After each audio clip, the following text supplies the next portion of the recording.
মাদারিহাটে তৃণমূল প্রার্থী এগিয়ে রয়েছেন।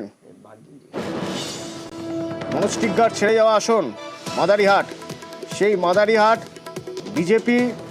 বিজেপির হাত থেকে ছিনিয়ে নিতে মরিয়া তৃণমূল প্রার্থী এখানে এগিয়ে রয়েছেন। কত ভোটের লিড রয়েছে প্রথম রাউন্ডে?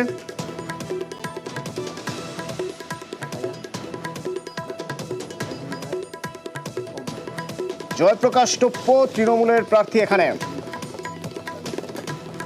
বিজেপির রাহুল লোহার, আরএসপির বাদাম ওরাও রয়েছেন এখানে।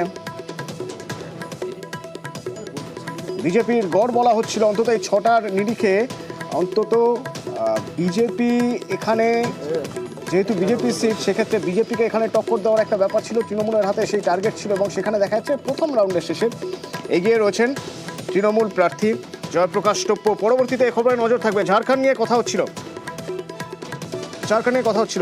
রাজস্বী কিছু বলতে চাইছেন, অভিষেক বলতে চাইছেন। আমাদের বক্তব্য পরিষ্কার ছিল, মাটিটাও আজকে বলছে যে মিনারেল নাকি, প্রথমটা আমি ঠিক করে দিই, ঝাড়খণ্ডের সোনা নয়। এবার উনি সমস্ত মিনারেলস গুলোকে সোনা বলতে চাই কিনা আমি জানি না। সেটাই বললেন যে হ্যাঁ, পশ্চিমবঙ্গে তৃণমূল কংগ্রেস তো চাই, এখানকার কয়লা এখানে উঠবে,